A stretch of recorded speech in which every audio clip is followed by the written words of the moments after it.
اہل اللہ کی صحبت یہ ہدایت مانوی کے سورج ہیں. جتنے دنیا میں اللہ والے ہیں، ولی اللہ کو میں بھی دو قسمیں ہیں. ایک ولی اللہ خالی ہوتا ہے، خود ولی ہوتا ہے، ولی سازی نہیں آتی. اس کا چراغ بہت روشنی قلیل رکھتا ہے، جیسے ٹمٹماتا چراغ ہے، روشن تو ہے مگر دوسرا چراغ کی بتی جب اس سے ٹچ ہوئی کہ ہم بھی روشن ہو جائیں تو خود بجھ گیا. اتنی کمزور ولی اللہ سے دوستی مت کرو جس میں اتنی لو تیز ہو کہ دوسرے چراغ روشن ہو جائیں اور وہ روشن کرنے والا چراغ بجھنے نہ پائے.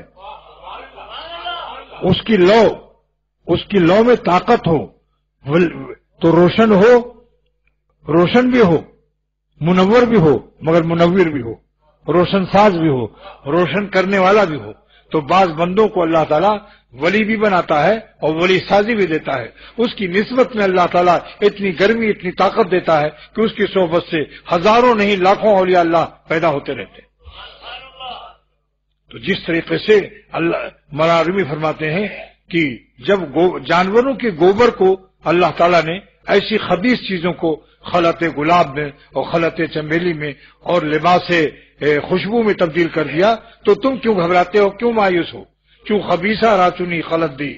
معرومی اللہ سے عرض کرتے ہیں کہ اے خدا کیوں خبیثہ راچنی خلط دی. جب وہ لوگ جانوروں کے گوبروں کو آپ لباس چمیلی، لباس گلاب، خلط خوشبو عطا کرتے ہیں تو پھر منچی گوئم میں کیا کہوں، طیبی راچے دہی آپ اپنے پاک بندوں کو کیا دیتے ہوں گے. منچی گوئم کیوں خبیثہ راچنی خلط دہی.